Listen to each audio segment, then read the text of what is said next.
उत्तर प्रदेश, उत्तराखंड, मणिपुर और गोवा विधानसभा चुनाव में जिस तरह से बीजेपी को स्पष्ट बहुमत मिला है, उसके बाद बीजेपी कार्यकर्ता काफी खुश और उत्साहित नजर आ रहे हैं। श्री गंगानगर सांसद निहाल चंद मेघवाल ने प्रधानमंत्री नरेंद्र मोदी और उनके द्वारा चलाई जा रही विकास परक और जन कल्याणकारी योजनाओं की तारीफ करते हुए कहा कि चारों राज्यों में जनता ने केंद्र सरकार की योजनाओं पर वोट किया है।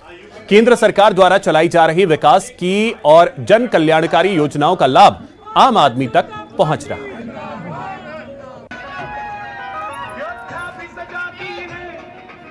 देश के प्रधानमंत्री जी के नेतृत्व में चलने वाली केंद्र की सरकार विश्व के अंदर भारत एक शक्तिशाली देश बनाने का देश के प्रधानमंत्री जी ने काम किया है।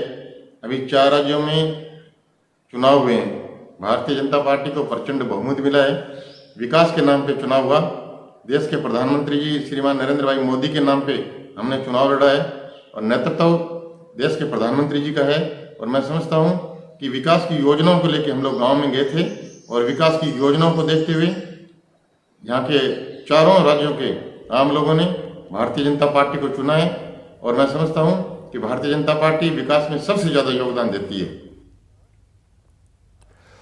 5 राज्यों के चुनाव परिणाम आने के बाद से कांग्रेस संगठन को मजबूत करने में जुटी है और इसके लिए कांग्रेस ने सबसे पहले दौसा जिले को चुना। यहां कांग्रेस का जिला स्तरीय प्रशिक्षण शिविर चल रहा है, जिसमें पीसीसी चीफ गोविंद सिंह डोटासरा के साथ ही गहलोत कैबिनेट के कई मंत्री भी शामिल हुए।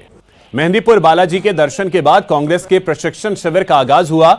इस शिविर में चिकित्सा मंत्री परसादी लाल मीणा, महिला एवं बाल विकास मंत्री ममता भूपेश, कृषि विपणन मंत्री मुरारी लाल मीणा के साथ ही बांदीकुई विधायक जीआर खटाना समेत बड़ी संख्या में पार्टी के नेता और कार्यकर्ता शामिल हुए।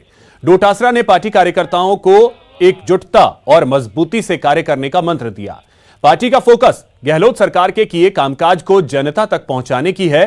कांग्रेस राजस्थान में किसी भी प्रकार का रिस्क नहीं लेना चाहती और मिशन 2023 से पहले प्रदेश सरकार द्वारा कराए गए कार्यों को जनता तक पहुंचाने और अधिक से अधिक लोगों को कांग्रेस पार्टी से जोड़ने के प्रयास में जुट गई है।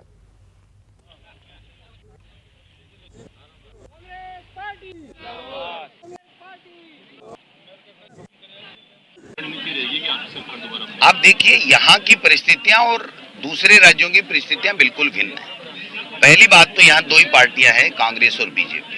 कांग्रेस ने 3.25 साल में जो फ्लैगशिप योजनाएं दी हैं, जो बजट दिया है, जो कार्यकर्ताओं के साथ कंधे से कंधा मिला करके और जो कोरोना का मैनेजमेंट किया है, जो किसानों के कर्जे माफ किए हैं, जो विद्यालय खोले हैं, जो महाविद्यालय खोले हैं, जो सड़कें बन रही है, जो पीएचसी, सीएचसी और उपजिला अस्पताल और जिला अस्पताल बन रहे हैं, जो मेडिकल कॉलेजें बन रही है, वो सबके सामने है।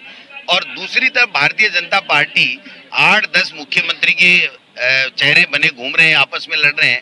आज एक किसी अखबार में मैंने पढ़ा था, पता नहीं कौन सा अखबार था, उसमें लिखा हुआ है कि नेता प्रतिपक्ष और उपनेता और प्रदेश अध्यक्ष में आपस में बोलचाल